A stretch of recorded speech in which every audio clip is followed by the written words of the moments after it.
these games are different. No matter what you're thinking, no matter how you can just say, it's another game of football. These games are something different and you need to be on it. We need to make right what happened at Ibrox, and it doesn't matter if Rangers have got an interim manager or an international manager. We need to embarrass that guy. I'm not going to apologise for getting carried away or being a bedwetter about getting beat off Rangers at Ibrox. I'm never going to tolerate that.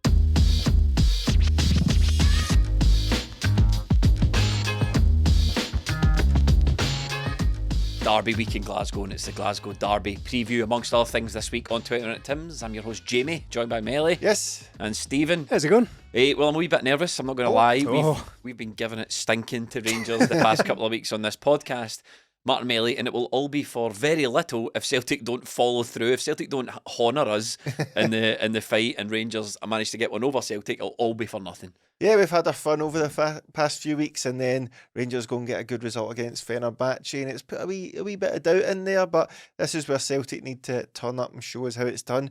And look, Brendan has already said we owe them one after the last game. When we look back over the course of the season, that's the game that really sticks out in domestically and what happened there, lads. So time to make amends. Yeah, absolutely. I'm sure the team will be hugely motivated to that, because if we were stung by that result at Ibrox recently, then the players will be doubly so, and certainly the manager, because they don't like losing games of football. That's what keeps players like that. I think Kasper Schmeichel was talking about recently, I think he was on the Overlap, wasn't he, talking to Gary Neville and the likes, and he was talking about how what separates the top players from just below that is mentality. So there's no way anyone's convincing me of all this, but the league's done, dead rubber stuff. They do not like losing games of football, and they will want to get that one back. It's always interesting when you hear a guy Kasper Schmeichel's great to listen to. We've had Joe Hart and now Kasper Schmeichel, two guys that speak very well on it, but when he's on that and when Joe Hart's been speaking, because we're in that sort of bubble, and then when you have somebody come from the outside in,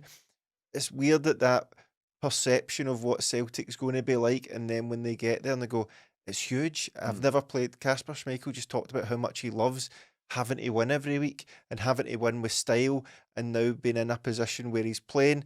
He's at this age, but he's trying to perfect everything he does because that's the demand here. And he says it's unique, and it kind of is a unique thing, because we can all say, you've spoken about it before, Stephen, how this need to win doesn't really exist, but in some ways it does, because even if you drop points, like Celtic dropping points is a disaster, no matter what way we frame it. We come on here and we never write it off. We never go, well, it's one of those games, it could have went better. There's always ways to look at it and go, no, we should have done better there. And it's just good to hear Kasper talking about that and how he absolutely laps it up here. Each team have got their preparation. Rangers have got Fenerbahce. Really thought that they would be absolutely scalped by them. It didn't really pan out that way, but as Jose said, don't celebrate too much. The tie's not over yet, but Rangers seem to have the sort of, I don't know, some weird mystical voodoo going on when it comes to European football compared to domestic football. They took a Rangers team that was in effect managerless and went over and scalped Jose Mourinho's Fenerbahce, which nobody saw coming. We had Hibs as our build-up, and there was a lot of talk before the Hibs game and after the Hibs game. I just want to read a wee tweet here from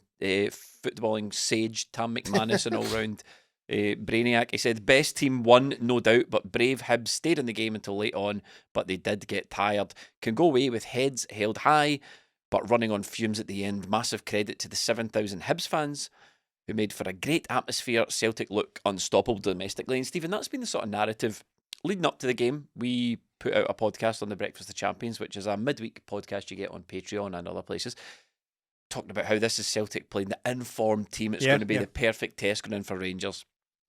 I hated Rangers, rather. After the game, there was a lot of, well, Hibs tried, they battled. My impression of Hibs was that they weren't that great. I was really disappointed. I was expecting a lot more from Hibs. I thought they were a low-quality football team. You try and talk up the second best, the form team in Scottish football, and you're labelled a prat with their performance, because they were actually quite disappointing. Now, they didn't lose that game because they failed to perform to their standards. Celtic are just a better team than them. I think that's fairly obvious.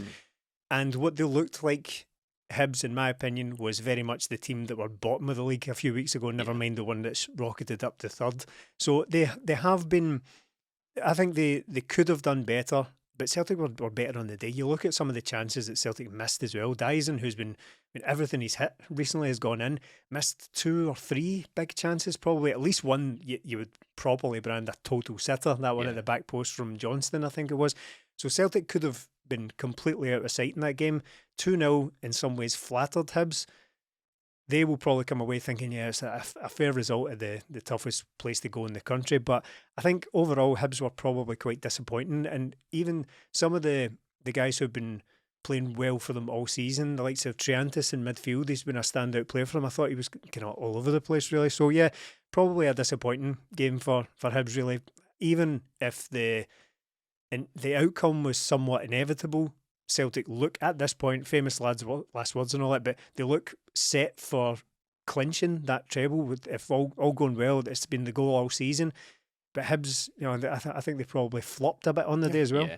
I was just surprised at so many unforced errors by Hibs, mainly. Like, it was a lot of just pass the ball at the park under no pressure at all. Yeah, didn't feel like, when you're at the game, it didn't look like a team who should be high on confidence and had gone 15 games unbeaten. It was a team that probably, when you look back at it now, thought, we just need to get out here without taking an absolute drubbing here. But I was expecting much more from Hibs. I expected them to be sort of like the game at Easter Road. I don't know why they couldn't just take that mentality into it. They had nothing to lose here. The cup game was there. It had to be settled on the day they were going into it. They had loads of fans, and we speak about it a lot in here when sometimes the atmosphere is not great at a game, but it's that chicken and the egg situation where the players need to get the fans going, the fans need to get the players going. But Hibs never, they had that one chance that they just stole by taking about 20 yards off the throw. That's it peaked, hasn't it? That's stealing yards at throw. Actually, you brought it up, but I blame Celtic a wee bit for that. I think our ball boys need to be a wee bit quicker and a wee bit cuter on that, because there was no ball boy there throwing the ball at the Hibs player. And then he just ran up the pitch and grabbed the one that we've got sitting the wee cones in this multi-ball system. So the ball boy needs to probably be a wee bit quicker, return the ball to the Hibs player. And if you're not quick, just throw a ball on the park anyway. Just throw one on where the corner, where the throwing was about to be taken. Just play it off like it was too late. He ran away from me. All right, Josie. Ball boys peaked under Ange, didn't they? Never been quite the same since. Yeah. It's not good enough. We need a ball boy coach. The old ball attendance caught this week as well. Yeah, I was disappointed in Hibs. That was their only sort of chance they carved out, and it wasn't even a proper chance. And I wanted to see more from them. It's the amount of times they just passed the ball out the park, and when you have that many fans, you need to get them behind you in some way, and they just didn't ever seem to do that. And even though it got to 1-0 towards the end of the game, and you're looking up at the time, I never felt that jeopardy. I thought, no, we'll be fine. We'll see this out. It'll be 1-0, or we'll maybe get another goal. I never expected Hibs to do it, and there was no onslaught towards the end, despite them making a couple of changes as well. And even with the first goal, Celtic crossed the ball, and there's only 2 Celtic players in the box. Kuhn gets it from behind Maeda, has the shot, then Maeda follows it in. The only 2 players compared to about 8 Hibs players in there, and it ends up in a goal. So I think Hibs will be disappointed with the wee things they done in the game. It just didn't work out for them at all. Maeda's been good at that recently. He's been good at really sniffing out those the instinctual chances. Yeah, chasing down what seems like lost causes. How many times has he been like sort of 50-50 with the keeper, and he just sort of pokes it beyond the keeper? Hibs the last game, yeah, so there's been several of those recently, and that looked like the same thing again. But see, when you watch it back, it's full credit to Dyson for sniffing that out yet again. But they're ball watching. Yeah. They're sleeping at the back. So that probably would have been a disappointment. If in fact some of the replays looked as if one of their defenders had a head start in Maeda and he just doesn't move in time. So probably a bit of a disappointment for them. You happy with the fan situation, the 7,000? Yeah, it's been a while, hasn't it? Domestically, we've not seen anything like that for a very long time, since in the post-odds and Edward days. Yeah. No need to go into who started that. but, no, it was a lot of ways. It was quite refreshing to see a properly. Yeah, I know that it didn't play out like this, but the reason we spoke about it so much in the build-up to it was because that felt like a proper high-stakes cup game against a really informed team. Again, I think Celtic really were comfortably the victors in it, but we talked up the potential jeopardy of this game, and it was because of things like the added spice, the added element of having like a proper away support at the ground for the first time in ages. There have been smaller clubs even sometimes that bring like a quite impressive support compared to some of their Premiership counterparts, but that was like a proper, as I say, high stakes game where any team, going in, it seemed like any team could have won that. Celtic were very comfortable, but having a proper away support there was hopefully a step back in the right direction of repairing one of the few selling points that Scottish football has got about it, and it is high stakes, proper atmosphere games, and we've lost that over the last several years. I'm kind of hoping that this is the template going forward, not necessarily for every league game, because I think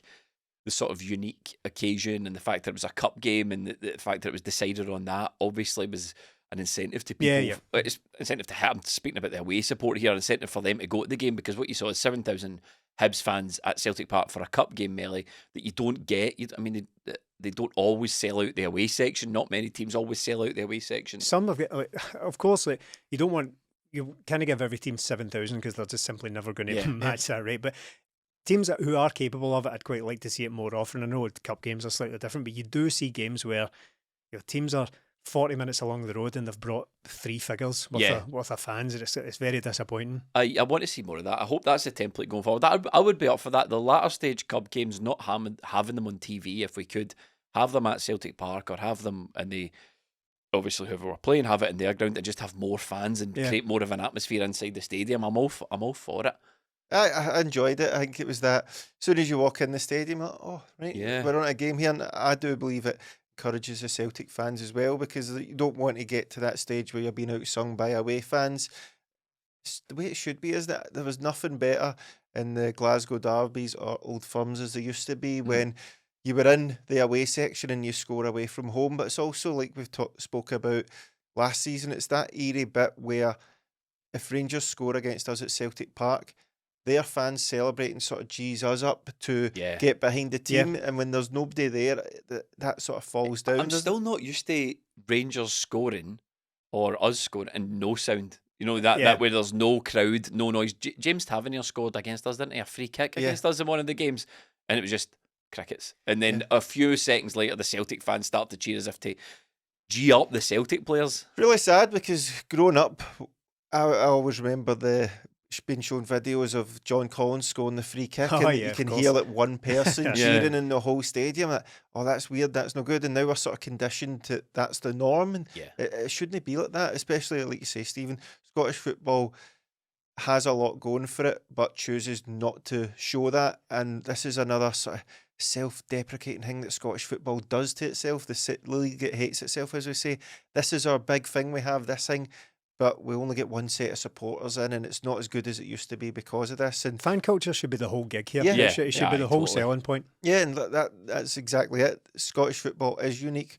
How often do you hear about people talking about English football and how tourist league and it's sanitised now and it's not the same, it's all corporate and all that? We don't have that yet. We're not showing it off. We're not using it properly. So hopefully the game this weekend where we get 2,500 Rangers fans in, is the start of something like, come on, lads, we're all grown-ups here, let's act like it. I kind of feel like we tried the no fans in either stadium thing, and it's crap. It's not as good, and having that wall of opposition fans in the Hibs game did make me think, I'm glad we're kind of back on track with the Rangers thing. Another takeaway for the Hibs game that I think plays into the Rangers tie was Jeffrey Schlupp at left back. Yeah. Being enormously encouraged. Everyone that listens to the podcast knows that I'm a Greg Taylor fan. But I think Schlupp's came in and he's offered something completely different from Greg Taylor in terms of physicality, in terms of he's just got there's a sort of Premier League quality about him sometimes. I think a lot of the talk now, Stephen, is turned to keeping Schlupp, just get him signed up, let's try and get him on at the end of the season. It'll be good backup for KT. I think there's a couple of obstacles in the way of that, myself just speaking. But overall, thoughts on Jeffrey? Well, getting the deal done has a number of potential complications, possibly fatally so. But in terms of football-wise, I think he's been ideal, really. I think we kind of knew that going in. He had a rusty start, a couple of sub appearances, but we always knew that he brought a certain level of quality. I mean, it's fairly undeniable. But in his performances recently, he has looked basically an upgrade on Taylor in every conceivable way. I'm not convinced he's all that defensively solid, but he's good enough in order that he's good enough defensively so that everything else looks good and looks really ideal for that position. If you were to lab build Brendan Rodgers left back, he would come out something like Jeffrey Schlupp, to be honest. He's a different type of player for Greg Taylor. He plays in a different way. Yeah. But what I've seen from him is got a lot of quality. Yeah, quality, strong, fast, fairly positionally disciplined, good attacking, has been involved in several goals so far. Again, he seems to tick pretty much every single box that Brendan Rodgers would look for in that position. I know he's 32 now, and we can come on to the various, as I say, complications in trying to get a deal done. But at this stage of his career, he's been... You'd be hard pushed to find a short-term loan that would have been better than this. I think he's been basically the perfect signing in an imperfect window, and we had our thoughts on that at the time. Jeffrey Schlupp has been a real success story in it so far anyway. I was talking to Melly on the post-match podcast, which is another thing we do. We do one of those for every single match on patreon.com/20minutetims. I'm saying it kind of reminded me of a Martin O'Neill signing. Yeah, you can picture that. Yeah, definitely. I think, Melly, a couple of the obstacles we're going to have with Schlupp is, and we sort of briefly touched on this at the weekend, one is wages. He's reportedly on £60,000 a week. So you think the maximum Celtic would pay there is around half of that. Yeah. around half of that. When you factor in the Kieran Tierney situation, and we're probably going to be paying him somewhere around that figure, are Celtic going to be shelling out 60 grand a week for 2 left backs, one of which is clearly going to be backup? I'm just not so sure. And 2, is that something that would appeal to Jeffrey Schlupp anyway, who has played the majority of his time in the Premier League? He's 32, which is the reason we've got him. He's a wee bit older in life, but still, Italy, Turkey, there's a lot of high-paying leagues out there that pick up that sort of player quite frequently. Loads of has-beens in Turkey, as we're finding out this week. Aye. Loserville. They do well in Turkey because they can actually run, unlike a lot of the Fenerbahce players. He's been perfect. It's just... looks like it might be one of those ones where it's that sort of perfect marriage for a while, but at the end of the season we part ways and probably look back and go, do you know what, he was a really decent player. He's came in and just taken to it, hasn't it? You can tell, do you know what, this guy has played at a high level, and he's not really played at left back for so long, but playing this inverted wing back perfectly suits him because he's played left wing back for midfield as well and left wing, and he just picks up these good positions. He's always available for the ball, but he's so direct with it as well. He's got that powerful running that Brendan Rodgers talks about. I'd love it if we could keep him signed on for next year, but the reasons you listed, I just don't think it will be possible. Even if he was to half his wages, that's too much for us. If he was to take a third of his wages, probably too much for a so-called backup player. I think there will be plenty of games for him to play. I just think he's been great, and get this wee sort of premonition that he's going to bag one against the Bears. Oh, you think so? When was the last time an on-loan left-back scored? Well, we've had El Kaddouri. I was going to say El Kaddouri. Lee Naylor wasn't on loan, but he scored. So there we go. There's one for the Taylor haters there. All we had to do to improve upon Greg Taylor was go out and get a guy who's commands £60,000 a week. Premier League winner. Yeah, who we definitely can't afford to keep. Can it interest you though? Can I put a bit of a twist on this? But just like we are, I know that was a wee joke, but we are starting to see the issue here, aren't we? We're trying to improve on Greg Taylor. We've done it, finally. We've found the guy. Can we afford to keep him? No. Absolutely not. I know. It sadly is probably destined to be one of those ones where every single transfer window for the rest of time we're talking about getting Jeffrey Schlupp potentially back, kind of like a modern day Bellamy or Patrick Roberts or Robbie Keane or something like that. But at 32, it seems very unlikely that he would. I know his contract is coming to an end at Crystal Palace, so he does have a decision to make. It strikes me as unlikely that a player like that of still a very high level, as you can see on the pitch, would choose to sign his last contract at a fraction of the wages he's currently on, instead of probably a 1-year deal as well would offer. Probably. So instead of doing what the vast majority of players do and try and maximise your earning capacity, why wouldn't you? I mean, it's often thrown as a kind of negative on players that they're only chasing the money, but again, his career's going to be over in 3 years or something. We're talking about a guy who's 33 and he's got 1 year of work left. I do forgive him trying to get as much in the exactly. And we're not talking about the absolutely maximising his earning ability by going to Saudi Arabia or something. We're talking about not coming to Celtic and having a fraction of the wages. Is there a possibility? I know we're looking at it as 2 left backs, both on 30 odd grand a week. That just doesn't seem to go in the Celtic squad, does it? What you would ideally rather have is Kieran Tierney, and if Greg Taylor's no longer going to be with us, a younger player that can hopefully kind of share out the minutes with Kieran Tierney, because let's face it, that's going to have to be managed because of his injury history. That would be the ideal scenario, but is there a place for Jeffrey Schlupp as Rio HATATE'S replacement eventually? Is there somewhere in the midfield for him, maybe? I don't know. I mean, it depends. I don't know. What position was he playing at Palace before he joined us? Mostly midfield. Was he? I know he plays kind of wide left wing back. He hadn't really played as a traditional left back of a back four for quite a while. I don't think Crystal Palace. I think he mainly played in midfield. I don't think he's played a huge amount in the last season or I two. suppose so if you're Brendan and you're selling Jeffrey Schlupp to the board, just saying, look, I can use this guy left back, I can use him left wing, I can use him central midfield. Look, there's a number of positions here I could use him. I don't know. I think the Hatate one's an interesting one because I'm really curious to see where he's going to go. As we're sort of looking forward to the Rangers game, it's obvious that I think Schlupp's going to play. I'd be surprised if he's not. Hatate's going to play, but I don't think Hatate was particularly good melee against Hibs. I don't think he's been great recently, but he does tend to show up for the big games, and obviously Rangers at Celtic Park doesn't get much bigger than that. So there's a question about where Hatate's next move might be and whether he's got one eye on that.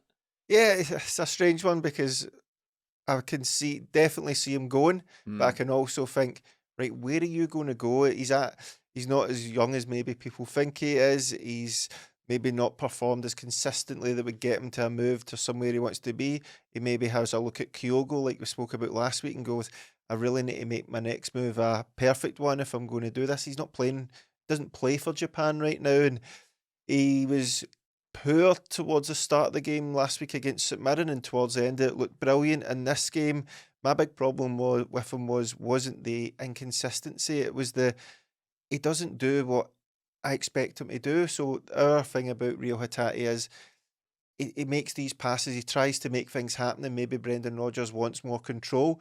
He's went the complete opposite way for me now. There was so many times where I was frustrated yesterday that Jota, Maeda, Kuhn, even Engels and Schlupp were making these runs in behind, and they weren't being found at all. And the big culprit in that was Hatate and Austin Trusty sometimes, but I'm not expecting... AJ was guilty a bit too. Yeah, I'm not expecting the centre half to be putting balls through. That's not his main strength, but Rio Hatate, that is meant to be his thing. And there was a number of times just in front where we sit, where he turned inside and the crowd were going, why are you doing that? There was a ball on there, and you know what it's like when we're in the stadium, people can see the runs that guys are making, and when it's 1-0, all it takes is one chance for Hibs and they're back in the game. That didn't come, but we need to make these chances, and against Rangers, that's going to get people riled up in the wrong way if we aren't trying to seem to be making the moves, and that's what his main strength was, and he's went away from that recently. So I want to see him make those passes, because when the Rangers defence, you look at it, the weakness will be getting them on the turn, and the guys we've got up front are free, fast-paced players. You can play it down the line, you can play a wee ball over the top. He just simply refused to do that. Do you think Hatate got less adventurous in that game because some of his passes didn't work, though? I think he was looking for the pass quite early on, and some of them just weren't finding their intended target. Is there just a certain element of human nature being that the confidence just starts to go down a little bit, and all of a sudden you're taking just a split second longer to make a decision? To the crowd, that looks like you're taking far too long on the ball, but really he's trying to make sure of passes. I think that's the whole gig. I think that's the whole gig. Yeah, I'm not trying to make excuses for him, but it seemed like that to me. I think he tried a few passes, defence splitting passes. Some of them were being cut out, and then I think the confidence just gradually started to that confidence bar just started to gradually fall a little bit, and he was taking the extra couple of seconds, and that's frustrating. That's like it's kind of like the thing Brendan Rodgers fought back against with the passing. Remember the whole changing the point of attack stuff. And my argument against that was that I think the crowd in general know that when they pass back the way, it's because the whole game can't be played forwards. That's absurd, right? I think they know that it has to go back sometimes. It's when we can sort of instinctively feel that it's being done excessively that people get annoyed about. I'm not speaking for everyone, because some people do literally get annoyed every time the ball is played back away, right? But I think in general people can sense what the team is trying to do. It's when it happens one time too often, people get annoyed. I think that was probably a certain element of that with Hatate at the weekend. I think looking into the Rangers game, we need to be adventurous and we need to be confident in the ball. And it's what Melly said earlier on. He's not a young player. He's 27. He's not a young guy. And this sort of, I've played a few crap passes, I need to be careful, I don't want to play the ball forward. That's not really going to cut it at this. There's expectation on this derby game coming up. There's expectation that we blow Rangers away. Yeah. Brendan Rodgers has started teeing it up. We know that, we'll talk in a minute about what happened in the last game, but we know that there's an expectation from the fans and from the manager and from some players that we need to make right what happened at Ibrox. And it doesn't matter if Rangers have got an interim manager or an international manager.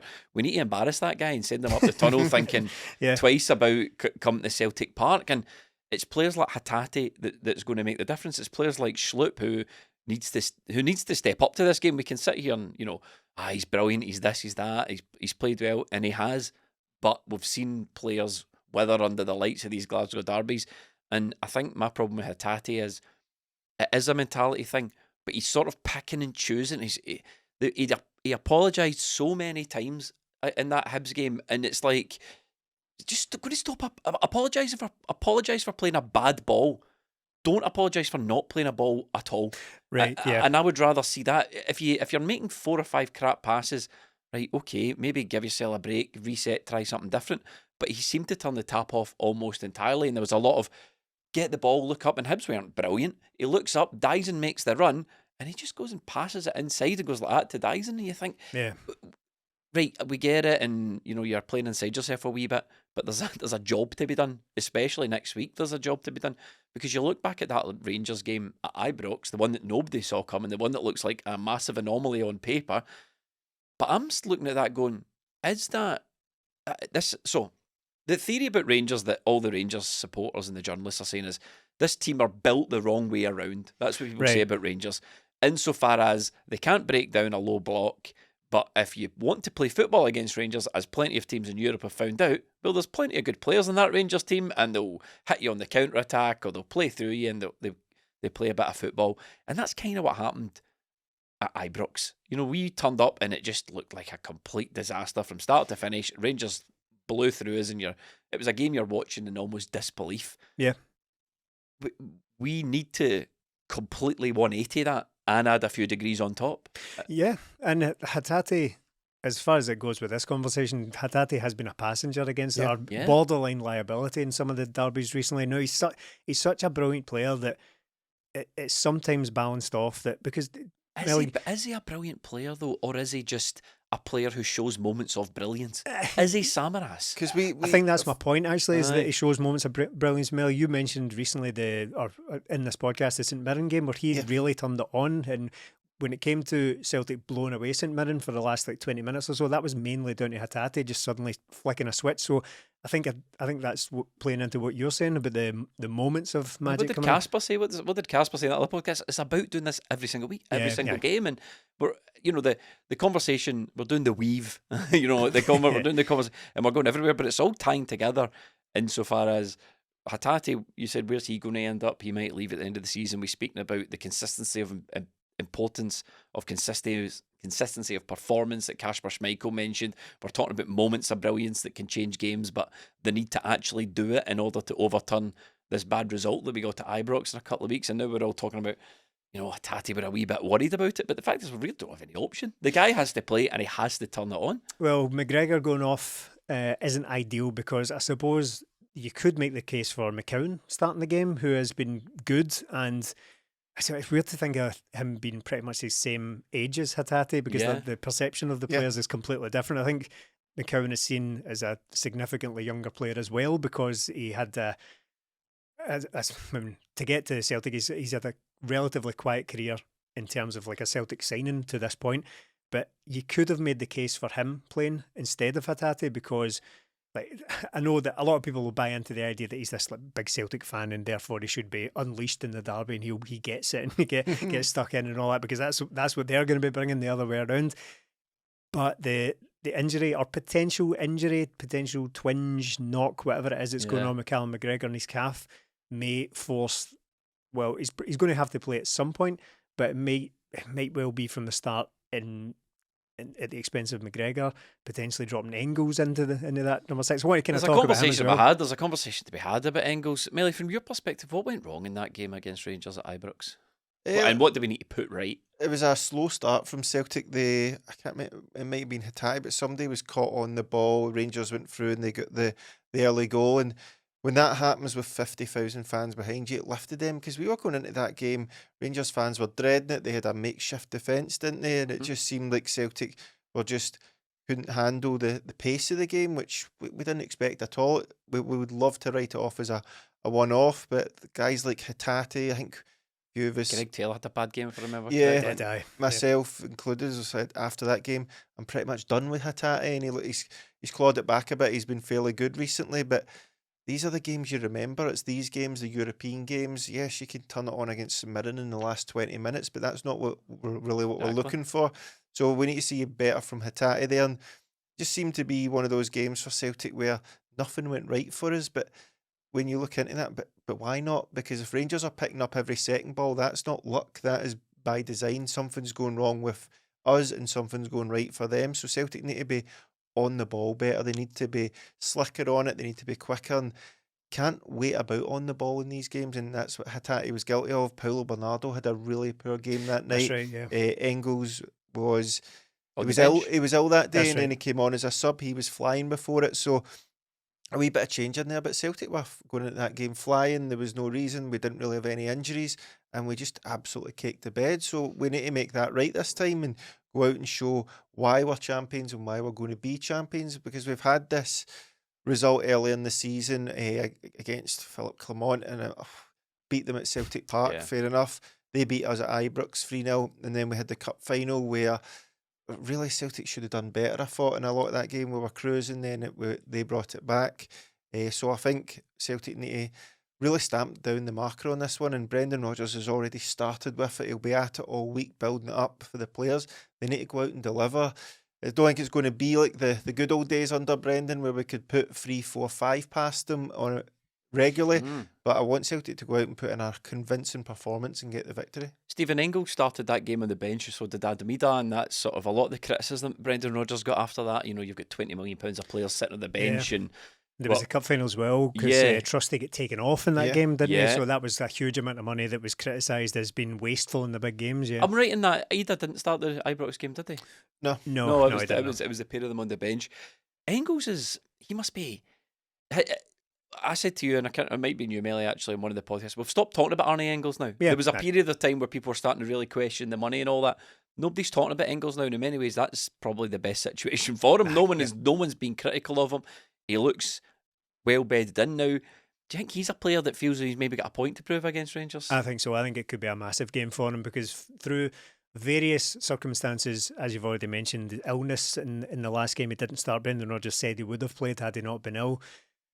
There was he came off the bench in the cup final. Now that was round about the time Engels was having a bit of a dip, but it was an inevitable dip though because he'd come in this huge price tag and he was still a relatively young player, still is, but he had that inevitable dip that comes with being a younger player adjusting to a new environment. It happens basically to everyone. It happened to Hatate, it happened to Matt O'Reilly, it happened to all these players, right? So it happened to Engels round about the turn of the year, from November onwards.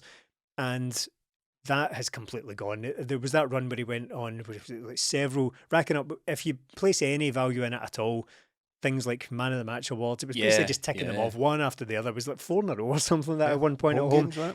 And he has firmly established himself as a major player for Celtic, and that's, he's been sensational. But for various reasons, he hasn't really had the opportunity to do much against Rangers. There was illness, came off the bench in the cup final, and as I say, that was round about his kind of dip in form. I felt he really struggled to get to grips with that game. I know he set up Kuhn's goal, but other than that, I thought he was a little bit all over the place. So he is a guy who, he's always struck me as a very, very confident guy, and you need to be at that level. With his level of ability, you need to have a huge amount of self-belief. He's always struck me as that type. There's no way he wants to go through a season without having had a performance against Rangers that you can actually point to and say, well, that guy's arrived as a proper derby player. Yeah. So I'm expecting that from him. He's going to be crucial because you look at the makeup of Rangers' team, and without even talking about tactics and approach, what you want to be doing is turning those centre halves. You want to be getting in behind those. See, whatever combination it is, it's going to be Proper or Balogun or who else have they got? Suter. Yeah, so they're all big lumbering lumps, really, and you want Dyson in behind those. You want to get balls down the way. Engels is excellent at that.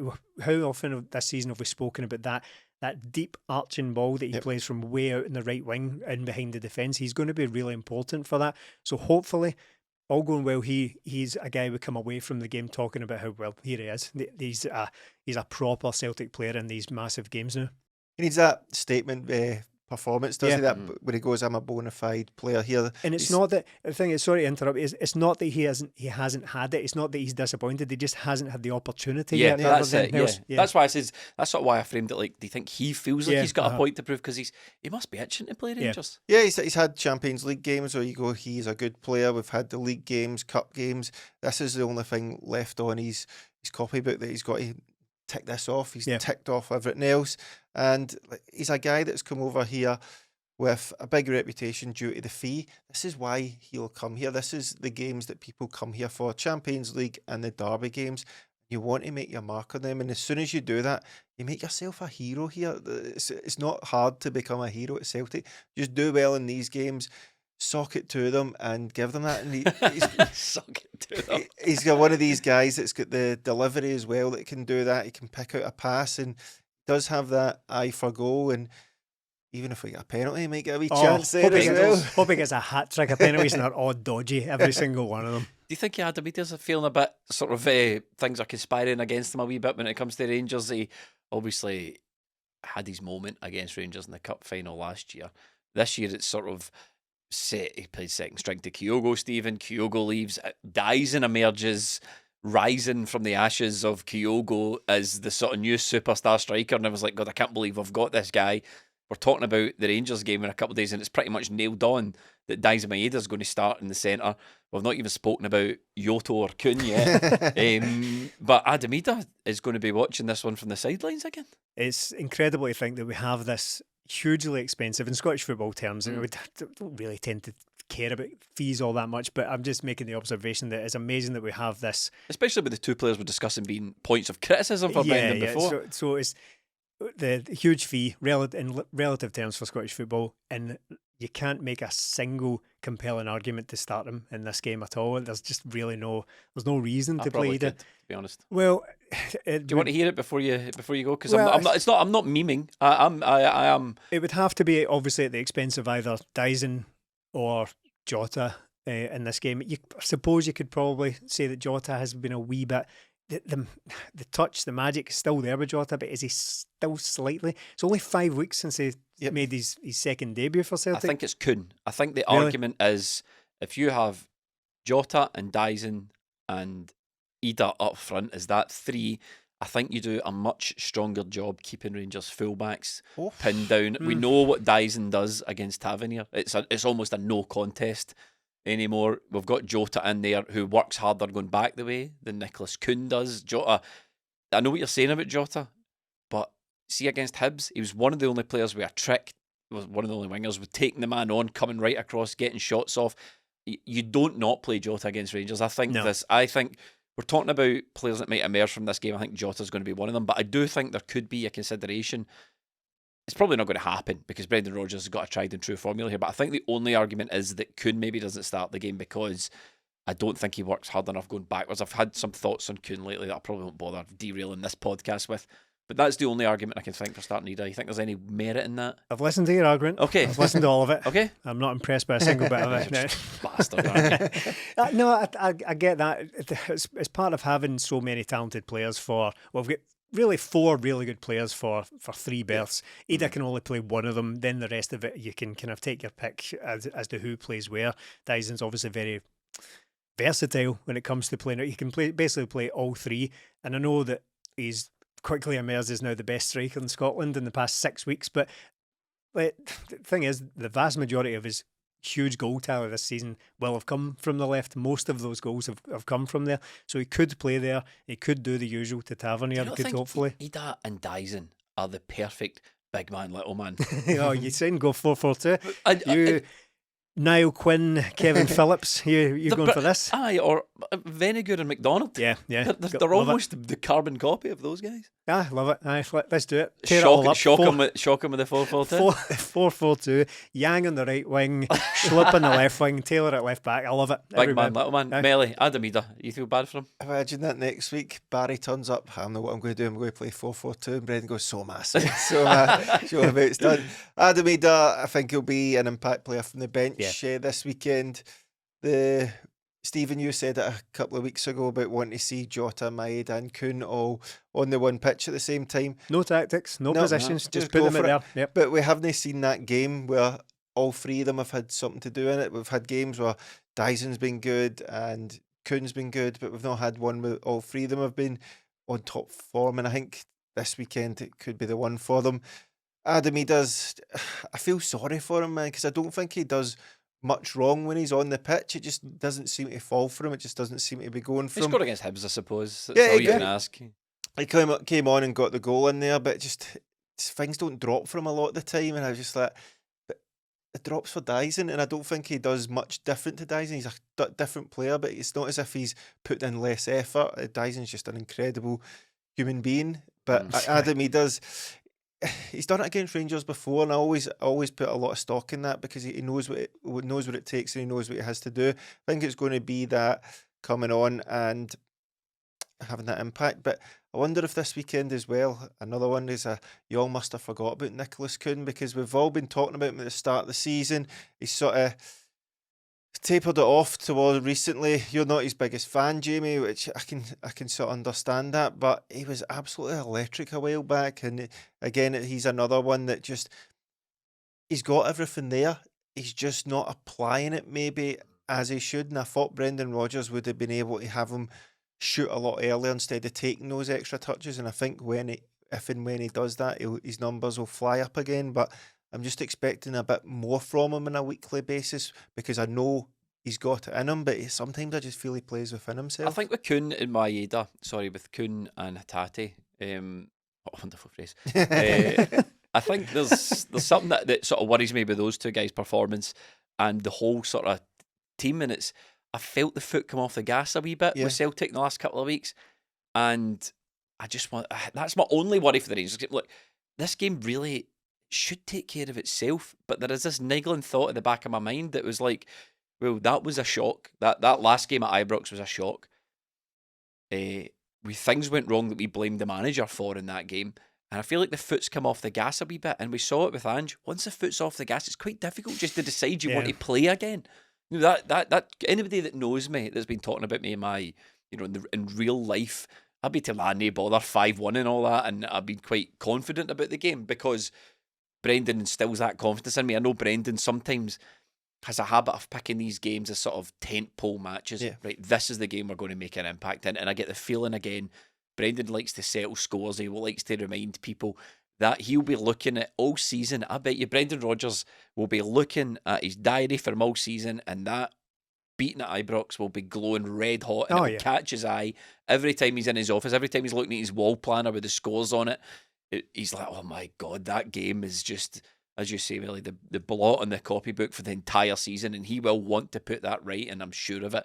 But there is part of me that's like, yeah, but there's some players there who, if Brendan's going to achieve that goal, there are players like Kuhn who need to find the form that he was playing in the beginning of the season. There's players like Hatate who need to switch on. I'm not saying it's either they play or we get beat, but we're talent-wise, we're pretty thin on the ground, especially if Callum McGregor doesn't play. We need good performances from Engels. These guys we're talking about. For Brendan to achieve that goal, for us to go out and slap them about, we need these players to turn up and perform for us and show the fans.